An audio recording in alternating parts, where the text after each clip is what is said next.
Hi viewers, thank you for joining us on another edition of the series How to Disciple Teenagers.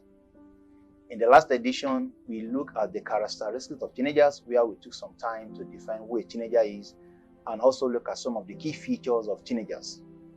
Today, we'll be looking at the topic, the strategies of how to disciple teenagers.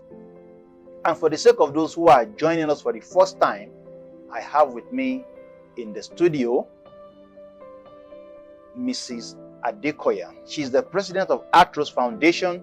She's an accomplished author and she has published 14 fiction books, which some have been adopted by both the Lagos and the Ogun State government. You're welcome to the studio. Thank you. I also have with me in the studio Pastor Mrs. Ebeme Da Silva. She's the prayer and margins coordinator of Everyone for Christ Africa West. You're welcome to the studio. Thank you. And I also have with me in the studio Mrs. Abisoye. She is the executive assistant to the director Everyone for Christ Africa West. You're welcome to the studio. Thank you.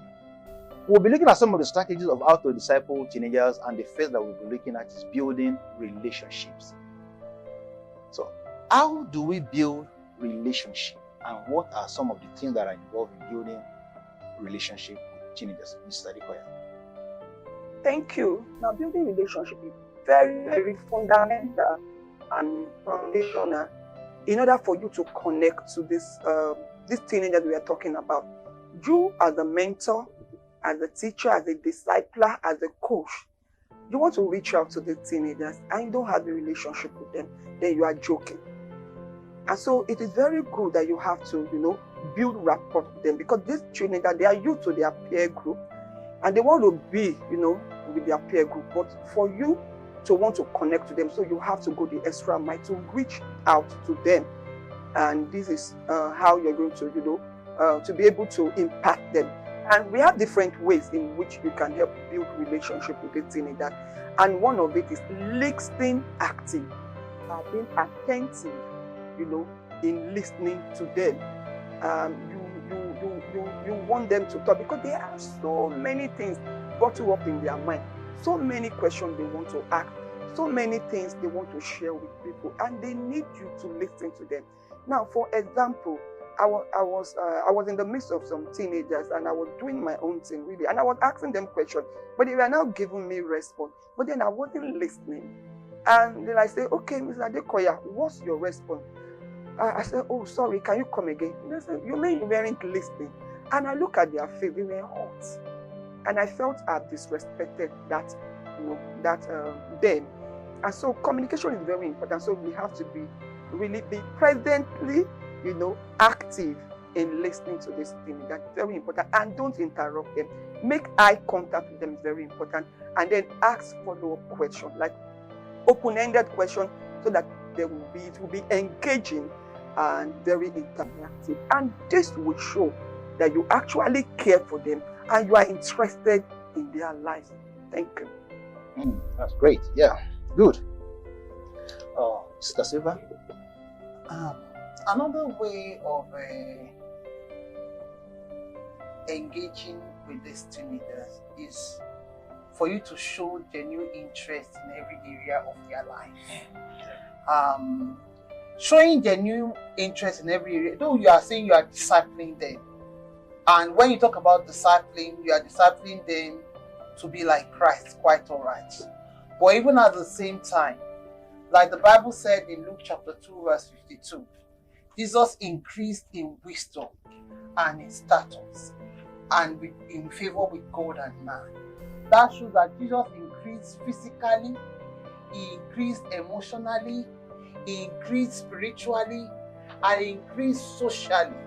And you must show genuine interest in all of these areas of their life. That's what makes them matured and be able to grow effectively as being discipled.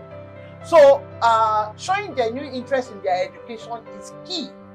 Showing genuine interest in the friends they keep is key. When you demonstrate some of these things, it shows that you actually show care and concern. Getting to know their families, getting to know the friends that surround them is key. Knowing their interests, their goals, their ambition is key. So it like you have to show genuine interest in the total person of that teenager, not just looking at their spiritual life alone. The spiritual life alone does not make the teenager a complete disciple. Most times we get half-baked disciples. They are good in spiritual things, but when you talk about interaction, being able to witness to others, being able to interact with their friends, they are not able because it's like they are half-baked in such area. So we as discipler or a discipler, when you are picking a teenager, you must be ready to show genuine interest in every aspect of a teenager's life, so that you can have a fully matured teenager or a disciple. You can disciple that child, that teenager effectively to be like Christ.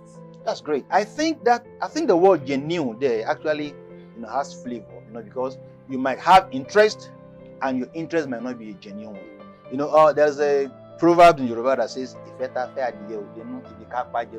in that if you say you have a chicken and you love that chicken, you are caring for the chicken, feeding the chicken. The end goal is for that chicken to end up in your pot of soup.